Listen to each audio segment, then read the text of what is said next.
بسم اللہ الرحمن الرحیم الحمد للہ نحمده ونستعینه ونستغفره ونؤمن به ونتوکل علیہ ونعوذ باللہ من شرور انفسنا ومن سیئات اعمالنا من يهده الله فلا مضل له ومن يضلله فلا هادي له ونشهد أن لا إله إلا الله وحده لا شريك له ونشهد أن سيدنا ونبينا ومولانا محمدا عبده ورسوله صلى الله تعالى عليه وعلى آله وأصحابه وبارك وسلم تسليما كثيرا. أما بعد فأعوذ بالله من الشيطان الرجيم. بسم اللہ الرحمن الرحیم. ولا تكونوا كالذين نسوا الله فأنساهم أنفسهم أولئك هم الفاسقون. صدق الله العظيم. سبحان ربك رب العزة عما يصفون وسلام على المرسلين والحمد لله رب العالمين. اللهم صل على سيدنا محمد وعلى آل سيدنا محمد وبارك وسلم.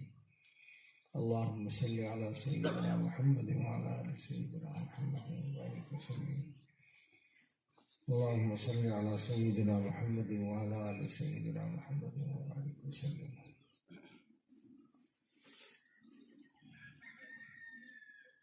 اللہ تعالیٰ کا شکر ادا کرتے ہیں کہ اللہ نے ایک اصلاحی نظام میں اور اصلاحی مجلس میں شرکت کی توفیق دی. اس وقت کوئی تفصیلی بات نہیں کرنی، 2-3 باتیں. عام طور پر میرے حصے میں کسی بھی جگہ یہ آتا ہے کہ کچھ باتیں ایسی کہوں جو ضروری لگیں اور جن کی وجہ سے کچھ غلط فہمیاں دور ہوں یا غلطیاں دور ہوں. اگرچہ میں خود غلطیوں کا پتلا ہوں مگر ڈیوٹی یہی ہوتی ہے عموماً. کبھی میں خود مقرر کرتا ہوں، کبھی کسی اور سے مقرر ہوتی ہے. زامبیا میں بھی بعض مرتبہ بیان ہوا تو اسی طرح کی بات ہوئی. ڈرتے ڈرتے میں نے سب کچھ کہا، پھر بعد میں حضرت کی طرف سے تائید و تحسین مل گئی تو آسانی ہو گئی. اس وقت ایک بات تو صرف یہ یاد دہانی کے طور پر ہے اور پہنچانے کے لیے ہے دوسروں تک کہ یہ جو سرگرمیاں ہیں تصوف کے نام سے، یہ کوئی رسم نہیں ہے اور کوئی گروپ بندی نہیں ہے، کوئی اپنی پارٹی بنانے کی کوشش نہیں ہے. عام طور پر لوگوں کا مزاج ہے کہ جب کہیں کوئی اس طرح کا کام ہوتا ہے تو وہ اس کو شبے کی نظر سے دیکھتے ہیں. بدگمانی تو مسلمانوں کے مزاج میں عام ہے. بالکل ہر آدمی کا مزاج یہ بنا ہوا ہے کہ وہ اپنے کام کو صحیح سمجھتا ہے اور دوسرے کے کام کو غلط سمجھتا ہے. اگر وہ غلط فہمی دور کر لے رابطہ کر کے تو بھی کام ٹھیک ہو جائے. یہ ہم نہیں کرتے، بلکہ تبصرے کرتے ہیں، غیبتیں کرتے ہیں. جو کرنے کا کام ہے وہ نہیں کرتے، جو نہیں کرنے کا کام ہے وہ کرتے ہیں. تو تصوف کے مشغلوں پر اعتراض کرنے والا جو طبقہ ہے اس کا بھی قصہ ایسا ہی ہے. دور رہ کر بات کرتے ہیں، قریب آ کر نہیں دیکھتے ہیں. تو یہ وضاحت ہے، اور یہ ان کے لیے بھی ہے اور ہمارے لیے بھی ہے کہ ہم بھی اس کو کوئی گروپ نہ سمجھیں، ہم بھی اس کو کوئی پارٹی نہ سمجھیں، بلکہ یوں سمجھیں کہ کچھ ایسے مسلمان، کچھ ایسے اللہ کے بندے جنہیں اللہ تعالیٰ نے یہ توفیق دی کہ وہ اپنی اصلاح کی فکر کریں. ایسے لوگ جمع ہو گئے کسی جگہ تو اس کا نام یہ حلقہ بن گیا، خانقاہ بن گیا. صرف اپنی اصلاح مقصد ہے اور کچھ بھی نہیں ہے. اور کچھ جس کا مقصد ہو وہ چلا جائے، اور کچھ بھی جس کا مقصد ہو اسے رہنے کی ضرورت ہی نہیں ہے، نہ اس کو فائدہ ہوتا ہے. یہ بھی پکی بات ہے. جو فائدہ اصل ہے وہ آدمی بننا ہے، وہ اسی کو ملتا ہے فائدہ جس کی نیت صحیح ہوتی ہے. تو یہ ایک چھوٹی سی بات تھی. دوسری بات آپ حضرات سے اسی سے ملتی جلتی عرض کرنی ہے کہ ہم سب اپنی نیتوں کو ٹھیک رکھیں. اور نیت صرف یہ ہے کہ شریعت پر چلنے میں جو کوتاہی ہوتی ہے اور جو ارادے کے باوجود دشواری ہوتی ہے، یعنی ہم چلنا چاہتے ہیں چل نہیں پاتے، ہم کوئی کام کرنا چاہتے ہیں اچھا کام نہیں کر پاتے، یا کسی برائی سے بچنا چاہتے ہیں بچ نہیں پاتے، یہ جو کمزوری ہماری ہے یہ دور ہو جائے. بہت سارے لوگ تصوف کی حقیقتوں کو اپنے اپنے انداز سے بیان کرتے ہیں. کابر نے تو جو بیان کیا وہ ہر ایک کی بات اپنی جگہ بہت بالکل درست ہے. مجھ سے بعض مرتبہ اس طرح کی بات آئی کہ بہت سے لوگ بیعت ہونے میں تاخیر کرتے ہیں، چاہتے ہیں، وہ ارادہ رکھتے ہیں کہ کبھی نہ کبھی بیعت ہوں گے، لیکن وہ کہتے ہیں کہ کوئی پابندیاں بہت لگ جائیں گی، ذرا ابھی نہیں. تو ایسے لوگوں سے میں نے کہا کہ جو پابندیاں شریعت کی طرف سے پہلے سے لگی ہوئی ہیں ان میں کوئی اضافہ نہیں ہوگا. البتہ ان پابندیوں کو پورا کرنے میں آسانی ہو جائے گی، بس اتنی بات. جو آدمی یہ سمجھتا ہو کہ بھائی کسی سے بیعت ہو گئے تو بڑی کچھ پابندیاں ہو جائیں گی، ابھی ہم اس کے لائق نہیں ہیں، تو اس کا مطلب یہ کہ آپ شریعت کو چلنے کے لائق نہیں ہیں، ابھی آپ بالغ نہیں ہوئے ہیں، آپ مکلف نہیں ہیں اللہ کی شریعت میں. بس اتنی ہی بات ہے کہ شریعت و سنت کے مطابق زندگی گزارنا یہ ہماری ذمہ داری ہے، اور اس ذمہ داری کو پورا کرنے میں ہم سے کمزوری ہوتی ہے، تو اس کی طاقت پیدا کرنا یہ مقصد ہے. اور وہ طاقت پیدا ہوتی ہے، یہ پکی بات ہے، چونکہ اس طاقت کا تعلق ہے اللہ کے نام سے. دنیا میں اصل طاقت اللہ تعالیٰ کی ہے، ہر چیز میں. اللہ تعالیٰ کے نام میں بھی طاقت ہے.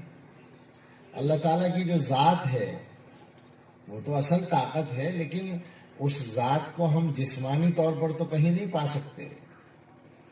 وہ جو کچھ ہے جس کو ہم سمجھتے نہیں ہیں کہ وہ کیا ہے، کیسا ہے، اسے جب دیکھیں گے انشاءاللہ جنت میں تو وہاں بھی کوئی وہ جسم تو نہیں ہوگا، وہ الگ بات ہوگی. وہ دنیا میں دیکھنے کے لیے آنکھیں ضروری ہیں، اور جس چیز کو دیکھا جائے اس کا جسم ہونا ضروری ہے. یعنی مٹیریل تو چاہیے نا دیکھنے کے لیے، مادہ ہونا چاہیے کوئی. اگر مادہ نہیں ہے تو نظر نہیں آئے گا. بلکہ بعض مادے بھی نظر نہیں آتے، جیسے ہوا ہے وہ بھی ایک جسم ہے مگر نظر نہیں آتی. تو دنیا میں دیکھنے کے لیے کم سے کم یہ ضروری ہے کہ جسم ہو. آخرت میں اللہ تعالیٰ ایسی بینائی عطا کر دیں گے کہ جسم کے علاوہ چیزوں کو بھی دیکھ سکیں. وہ طاقت جب حاصل ہوگی تو اللہ تعالیٰ کا دیدار ہوگا انشاءاللہ. تو ذات کے اعتبار سے اللہ تعالیٰ کو دیکھنا اور چھونا یا پانا یا ملنا یہ تو ممکن نہیں ہے، لیکن اللہ تعالیٰ کا قرب حاصل کرنے کے اعتبار سے ہم اللہ کو پا سکتے ہیں، اور اس کا راستہ اللہ کا نام ہے. یعنی ایک تو ہے اللہ کی ذات اور ایک ہے اللہ کا نام. تو جو نام ہے اس میں بھی اسی طرح سے طاقت رکھی گئی ہے کہ جو آدمی اس نام کو لیتا ہے اس کے اندر طاقت آ جاتی ہے. یہ خلاصہ ہے یا یہ فلسفہ ہے ذکر کا. جو بھی ذکر کہیں کرایا جاتا ہے تصوف کے تمام سلسلوں میں، ذکر کے طریقے تو الگ الگ ہیں، اور وہ طریقے الگ الگ اس لیے ہیں کہ قرآن و حدیث میں سب طریقے آئے ہیں. جو اہل حق مشائخ ہیں، چاہے وہ نقشبندیہ سے ہوں یا چشتیہ سے ہوں یا کسی اور سلسلے سے ہوں، وہ ظاہر قرآن و حدیث سے سب لیتے ہیں. قرآن و حدیث سے سب نے لیا ہے، اور قرآن و حدیث میں سب طریقے سے ذکر کرنا آیا ہے. تو ذکر کا کوئی بھی طریقہ ہے وہ اس کے مطابق ہے. اس کا جو مقصد ہے اصل، وہ یہ طاقت پیدا کرنا ہے آدمی کے دل کے اندر. اللہ کے نام میں بہت بڑی طاقت ہے. اس طاقت کا سمجھنا اسی آدمی کے لیے ممکن ہے جو اس طاقت سے قریب ہو جائے یا اس کا تجربہ کر لے. ہم لوگ جب کام کرتے ہیں تو آسانی کے ساتھ ایک دعویٰ کرتے ہیں. میں تو کرتا ہوں، کم سے کم مفتی صاحب جیسے شریف لوگ اس طرح نہ چاہے کہتے ہوں، لیکن میں تو یہ کہتا ہوں کہ میرے کو دعویٰ ہے اس کا، اور بالکل اس میں ڈر نہیں ہے تردید کا، کہ اگر صحیح طریقے سے پابندی سے ذکر کرو گے تو زندگی بدلے گی لازمی طور پر. چیلنج ہے، اور اس میں کوئی ہمیں پریشانی نہیں ہے کرنے میں. جو بھی سالکین آ کر کہتے ہیں کہ حضرت فلاں گناہ نہیں چھوٹ رہا ہے، تو ہم کہتے ہیں حضرت مراقبہ نہیں ہو رہا ہے. وہ پکی بات ہے، یہ اس کا یقین کریں. آپ تجربہ کر لیں، ہماری بات پہ یقین نہ کریں، آپ خود ہی تجربہ کر لیں. کیا ہے، کسی کا شعر، غزل کا شعر یاد آیا مجھے اچانک. ہو سکے تو دل کی حالت خود ہی آ کر دیکھیے، غیر کی سنیے، نہ کہنے پر ہمارے جائیے. خود ہی کر لیجیے تجربہ، بہت آسان ہے. جتنا کر لیں گے اتنا فائدہ ہو جائے گا. دل جو ہے انسان کا مرکز ہے، اور اس کے اندر ایک طاقت ہوتی ہے. وہ طاقت پیدا ہو جاتی ہے ذکر سے، اور سب کام آسان ہو جاتا ہے. یہ کیسے ہوتا ہے کہ آدمی کو بدکاری کرنے کا آسان موقع ملتا ہے، جس میں نہ بدنامی کا ڈر ہے فوری طور پر، اور نہ اس کی طرف سے رکاوٹ ہے، وہ تو راضی ہی ہے. نہ کوئی دیکھنے والا ہے، نہ پتہ چلے گا، نہ کوئی سزا ملے گی. لیکن وہ آدمی یہ کہہ کر ہٹ جائے کہ مجھے اللہ کا ڈر ہے. یہ والی طاقت، جہاں کوئی خطرہ نہیں ہو وہاں وہ اس گناہ سے بچ جائے. اور صرف بدکاری اور زنا کی بات نہیں ہے، گناہ تو سبھی ہیں. ایک آدمی کو پیسہ کمانے کا موقع ہے اور وہ ناجائز طریقے پر پیسہ کما سکتا ہے، رکاوٹ نہیں ہے کوئی، وہاں وہ یہ کہہ کر چھوڑ دے کہ یہ میرے اللہ کے حکم کے خلاف ہے. یہ بھی طاقت چاہیے. تو ہر گناہ کو چھوڑنے کی طاقت اور طاعتوں کے کرنے کی طاقت، یہ خلاصہ ہے، یہی مقصد ہے، یہی نتیجہ ہے ذکر کرنے کا. مگر اس میں ایک بات، تیسری بات یہ آ گئی، یہ بھی شامل کر لیں کہ فائدہ ہونے کے لیے دو شرطیں ہیں، ایک نیت صحیح ہو اور ایک طریقہ صحیح ہو. ایسا بھی دیکھا ہے کہ بعض سالکین کئی کئی گھنٹے مراقبہ کرتے ہیں، ثواب تو ان کو ضرور ملے گا جب اللہ کی یاد میں بیٹھ رہا ہے بیچارہ، لیکن وہ صحیح نہیں کر پاتے ہیں تو ان پر اس کے اثرات نظر نہیں آتے. تو صحیح طریقے سے اپنے مشائخ سے سیکھ کر، اور کوئی مشکل مضمون نہیں ہے، ایسا نہیں ہے کہ میں کوئی خاص بات کہہ رہا ہوں کہ بھئی بہت باریک بات ہے.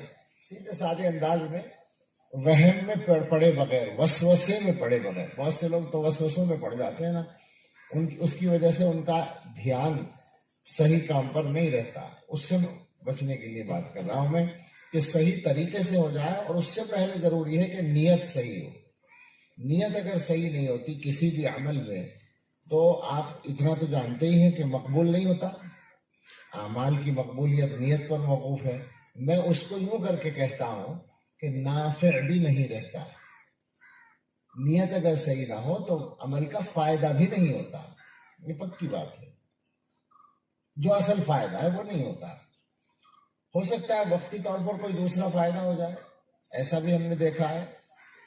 دوسرے فائدے سے مراد دنیا کا کوئی فائدہ ہو جائے. ایک آدمی سر جھکا کے 2 گھنٹے روزانہ بیٹھ رہا ہے تو دوسرا آدمی سمجھے کہ بھئی بڑا بزرگ آدمی ہے، کچھ فائدہ ہو جائے دنیا کا. یہ ہو سکتا ہے. میں بہت خراب بات کہہ رہا ہوں کیا کریں، جیسے حقیقت ہے وہ بتا رہا ہوں. لیکن وہ فائدہ جو مقصود ہے، جو اصل اندر کو ٹھیک کرنا ہے، وہ نہیں ہوگا. ہمارے حلقوں میں، تصوف کے حلقوں میں جو بگاڑ پایا جاتا ہے اس کی وجہ یہی ہوتی ہے کہ جہاں نیت صحیح نہیں ہوتی وہاں گڑبڑ ہو جاتی ہے. یہیں سے میری اگلی بات بھی شروع ہو گئی، چوتھی بات کہہ لیجیے اس کو، کہ ہمارے جو اپنے گویا سلوک سے تعلق رکھنے والے لوگ ہیں، میری مراد صرف اپنے سلسلے کی بات نہیں ہے، مختلف سلسلوں سے تعلق رکھنے والے جتنے بھی سالکین ہیں ان سب کے لیے ایک بات اور ہے. اور یہ میں اس لیے بھی کہہ سکتا ہوں کہ میرے تعلق دیوبند سے ہے، تو آپ کا نقشبندی سلسلہ ہو یا چشتی سلسلہ ہو، ان سب کے ٹھیک ہونے کے لیے دیوبندی ہونا ضروری ہے.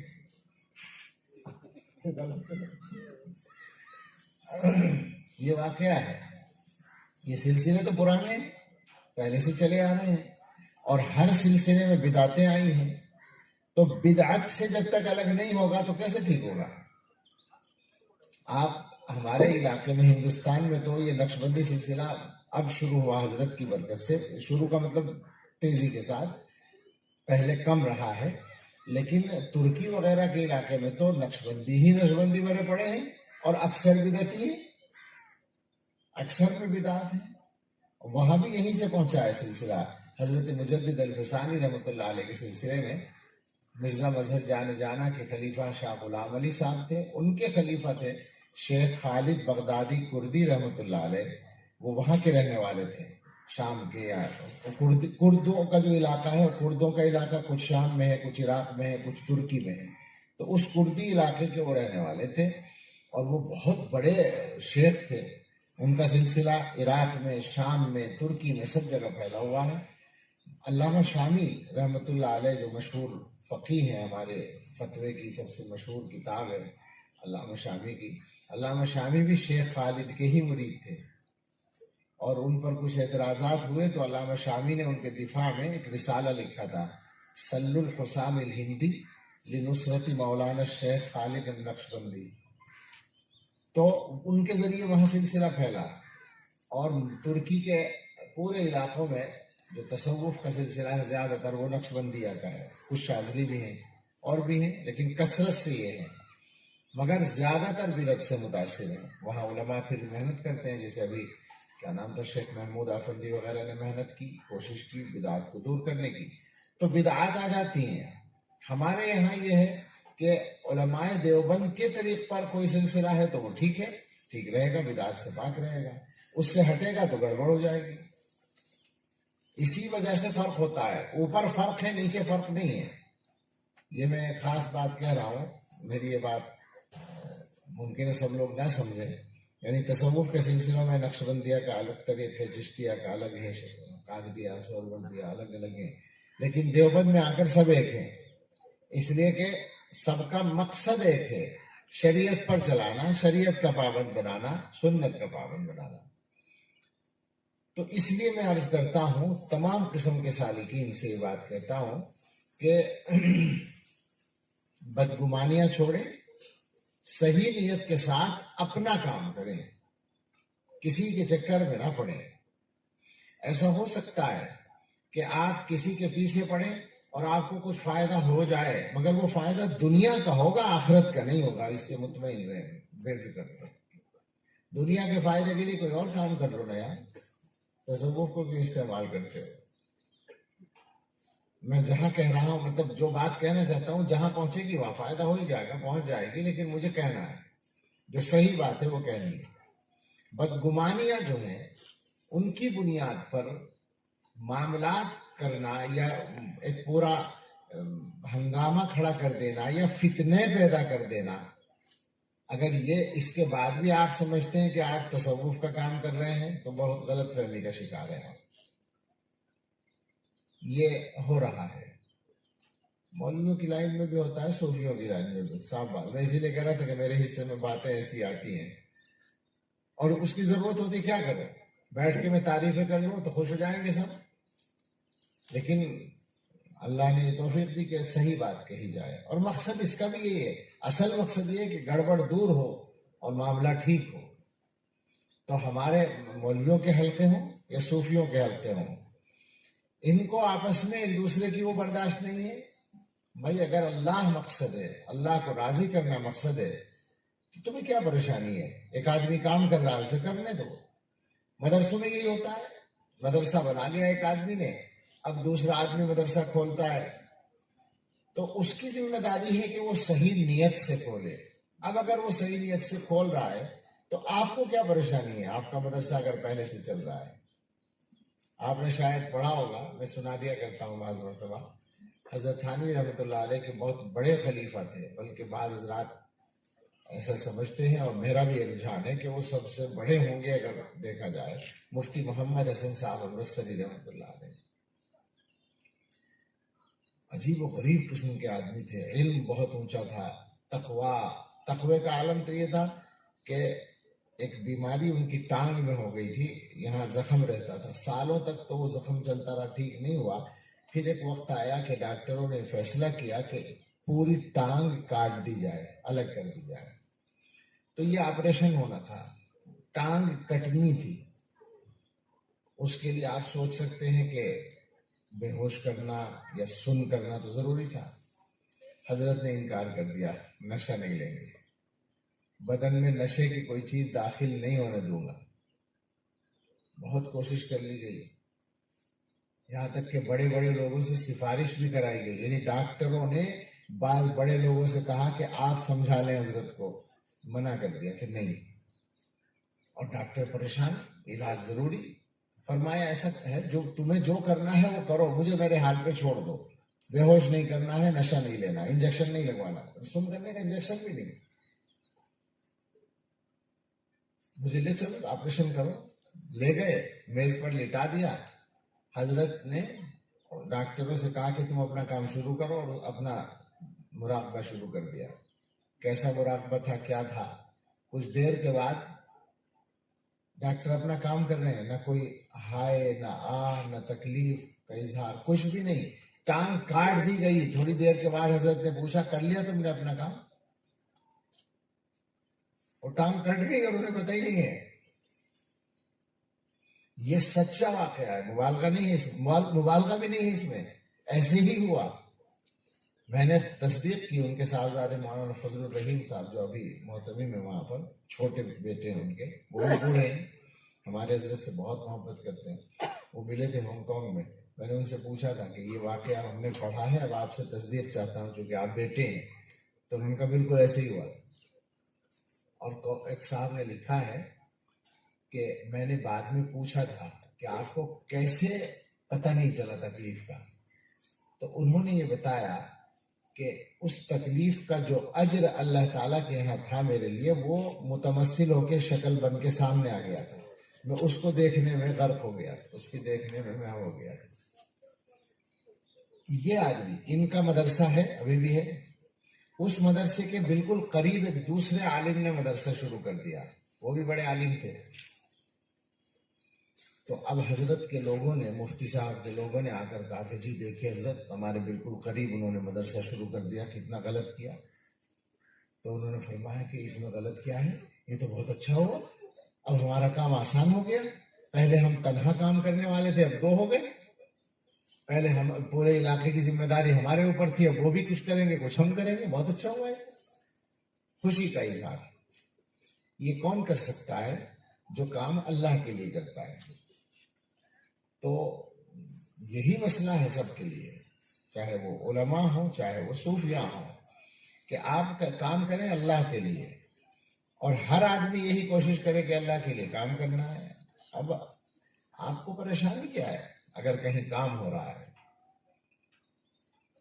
کچھ لوگوں کی عادت ہوتی ہے کہ کسی کی کوئی غلطی معلوم ہو جائے تو اب وہ اپنا فرض منصبی سمجھ لیتے ہیں کہ یہ غلطی ساری دنیا کو پتہ چلنی چاہیے.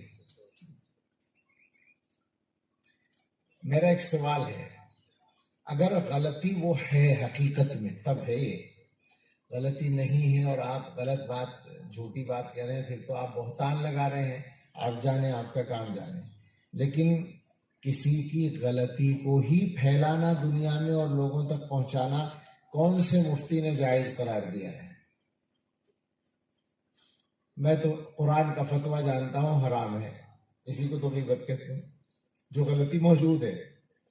میرا ایک عیب آپ کو معلوم ہو گیا، قرآن نے، اللہ نے یہ بتایا کہ اپنے بھائی کی اصلاح کی فکر تو آپ کریں، امر بالمعروف کریں، نہی عن المنکر کریں۔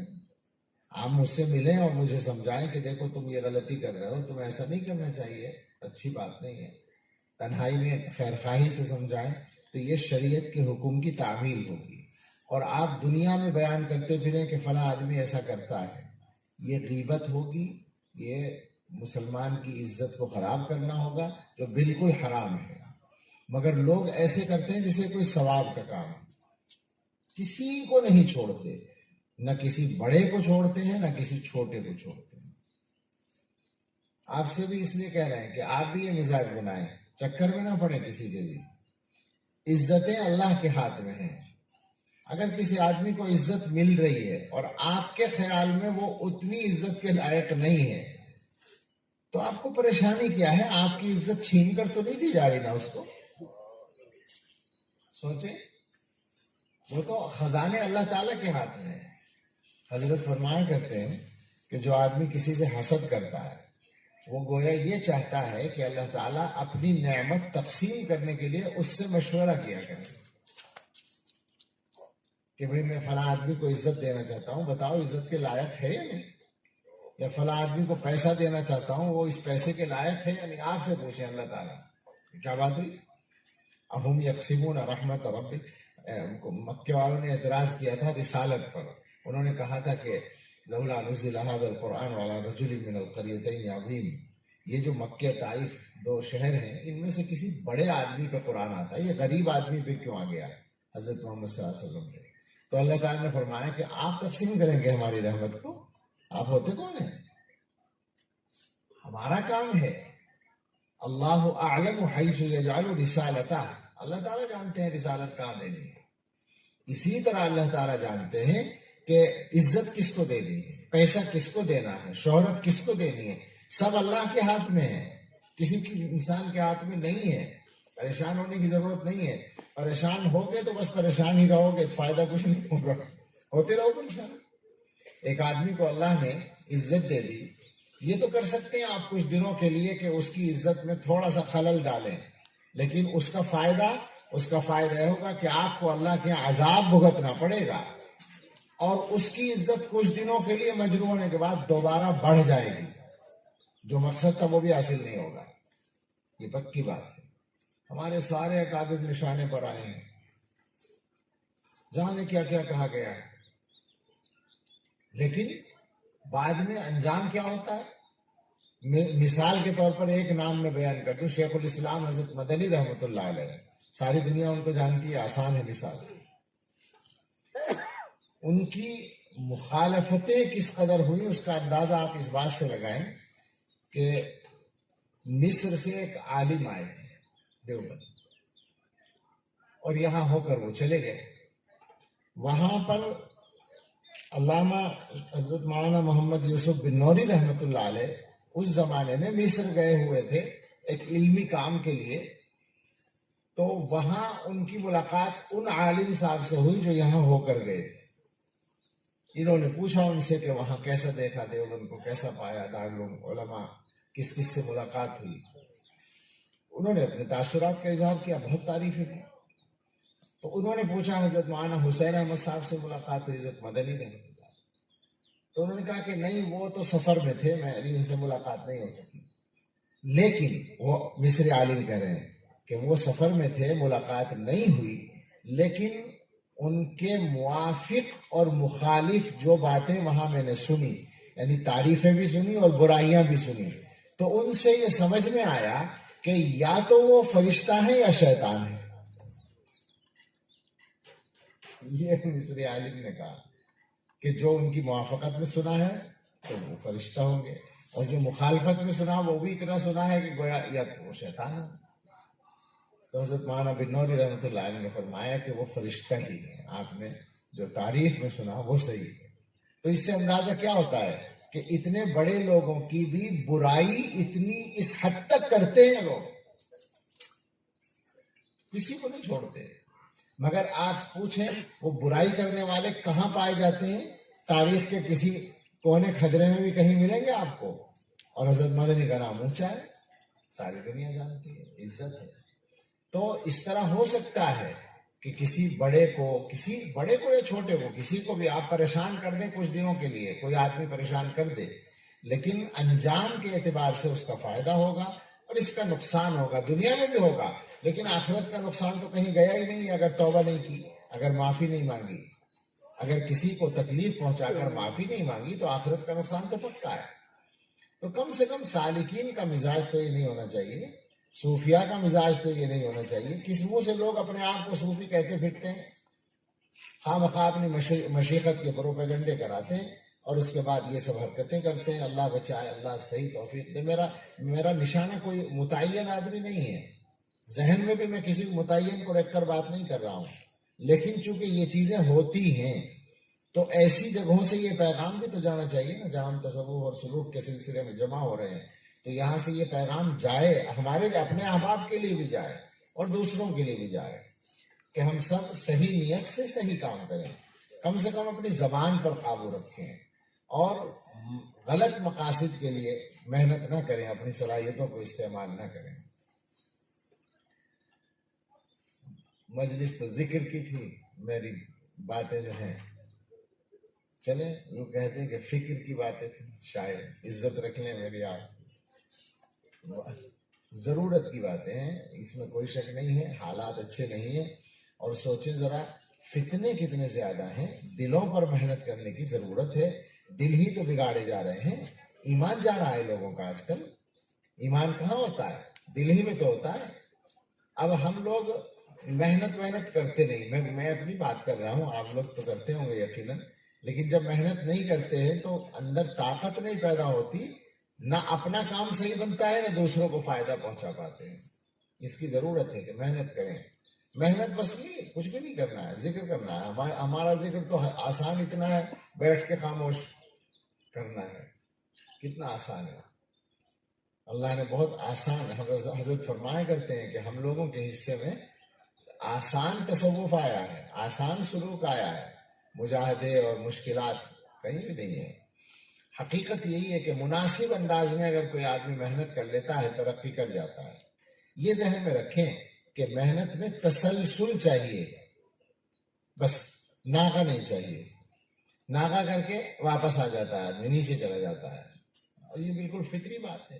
اور ساتھ میں یہ سمجھ لیں کہ شیطان چونکہ ساتھ لگا ہوا ہے تو ناغہ ہونے سے وہ اس کو اپنا موقع مل جاتا ہے، نقصان ہو جاتا ہے ہمارا۔ عام طور پر سالکین کی یہی شکایت ہوتی ہے کہ پابندی نہیں ہوتی، تو کچھ چیزوں کی پابندی تو ہوتی ہے نا، مثلا کھانا کھانے کی پابندی تو روزانہ ہوتی ہے، اور جو مثلا نماز کے عادی ہیں تو ان کی نماز کی پابندی بھی روزانہ ہوتی ہے، نماز تو روزانہ پڑھتے ہیں، تو جب نماز روزانہ پڑھتے ہیں تو 5 منٹ کے لیے ہر نماز کے ساتھ مراقبہ بھی ہو جائے، 20 منٹ کے لیے، آدھے گھنٹے کے لیے، جتنی بھی اللہ توفیق دے۔ پابندی چاہیے، تسلسل چاہیے، انشاءاللہ فائدہ ہوگا۔ یہاں الحمدللہ اللہ نے جنگل میں منگل بنانے کا موقع دیا ہے، مولانا صاحب کو اللہ تعالیٰ حفاظت میں رکھے اپنی، اور آسانیاں دے کام کی۔ اللہ تعالیٰ جس کام کو آسان کرتے ہیں وہی آسان ہوتا ہے، اور جس کام کو اللہ آسان نہ کرے، چھوٹا کام بھی مشکل ہوتا ہے۔ اللہ کی مدد کے بھروسے پر کام کریں، اللہ مدد کریں گے۔ اللہ ہم سب کو فائدہ اٹھانے کی توفیق۔ آمین۔ وآخر دعوانا الحمدللہ۔ کیا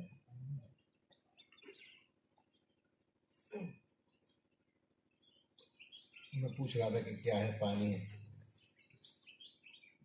یہ سنا ہے کہ ایک گاؤں والا ایک انگریز کا مہمان ہوا، واپس آیا تو لوگوں نے کہا بھائی کیسا تھا کھانا؟ کہتے ہیں کھانا تو اچھا تھا ہی، وہ میزبان جو تھا وہ بڑا اچھے اخلاق کا آدمی تھا، اپنے ہاتھ سے اٹھا اٹھا کر ہر چیز دیتا تھا، اور نام بھی لیتا تھا چیزوں کا، یہ ایک چیز کو چاول اٹھا، اس نے کہا رائس لو، اور یہ مٹن لو، اور یہ چکن لو، مگر اس نے جو آخر میں ایک چیز دی، اس نے کہا واٹر لو، وہ بالکل پانی نکلا، واٹر بالکل پانی نکلا، تعجب ہوا اس تو بالکل پانی ہی پلا دیا. چلیں چند منٹ مراقبہ کر لیں. اچھا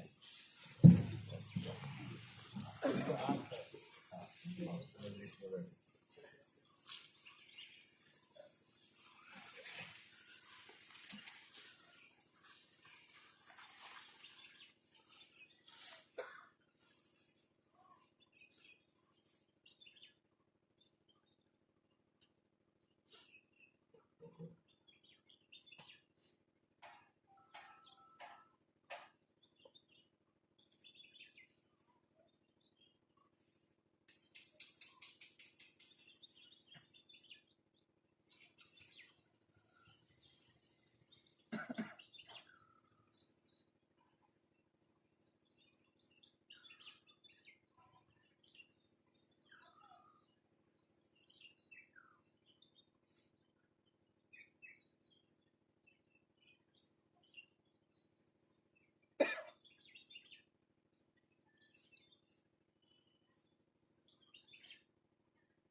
لا الہ الا اللہ الحمد للہ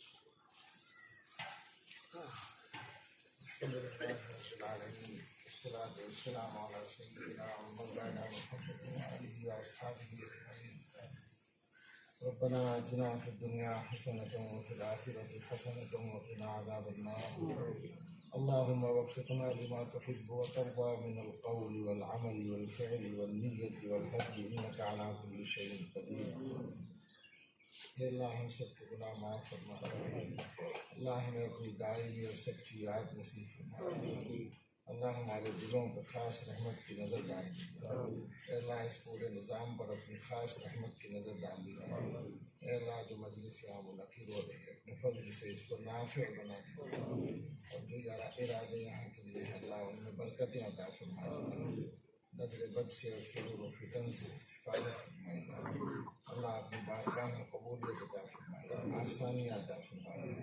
اے اللہ ہم سب کو اپنے اچھے بندوں میں شامل فرمائے. جسمانی روحانی اخلاقی بیماریوں سے ہمیں شفا عطا فرمائے. مفتی صاحب کے کاموں میں اللہ تعالیٰ کی پور برکتیں عطا فرمائے اور اپنی خاص رحمت کو اس جگہ کی طرف متوجہ فرمائے. اے اللہ اس جگہ کو اپنے دین کے لیے, اصلاحی کاموں کے لیے, تعلیم و تربیت کے لیے, ذکر کے لیے, عبادت کے لیے اور تمام دینی کاموں کے لیے قبول فرمائے. ہم سبھی کو اللہ قبول فرمائے, ہمارے جمع ہونے کو قبول فرمائے, نافع بنائے. اللهم احسن عاقبتنا في الامور كلها واجرنا من خزي الدنيا وعذاب الاخره. اللهم انا نسالك الثبات في الامر ونسالك عزيمه الرشد ونسالك الغنى عن الناس ولا حول ولا قوه الا بالله. اللهم انا نسالك الصحه والعفه والامانه وحسن الخلق والرضا بالقدر. اللهم لك الحمد شكرا ولك المن فضلا. اللهم انا نسالك التوفيق لمحابك من الاعمال وصدق التوكل عليك وحسن الظن بك. سبحان خالق النور. اللهم لا تهلكنا فجاءة ولا تأخذنا بغتة ولا تغفلنا عن حق ولا وصية. اللهم إنا نسألك صحة في إيمان وإيمانا في حسن خلق ونجاحا تتبعه فلاحا ورحمة منك وعافية ومغفرة منك ورضوانا. اللهم إنا نسألك خير المسألة وخير الدعاء وخير النجاح وخير العمل وخير الثواب وخير الحياة وخير الممات إنك على كل شيء قدير. ربنا تقبل منا إنك أنت السميع العليم وتب علينا إنك أنت التواب الرحيم. صلى الله عليه وسلم.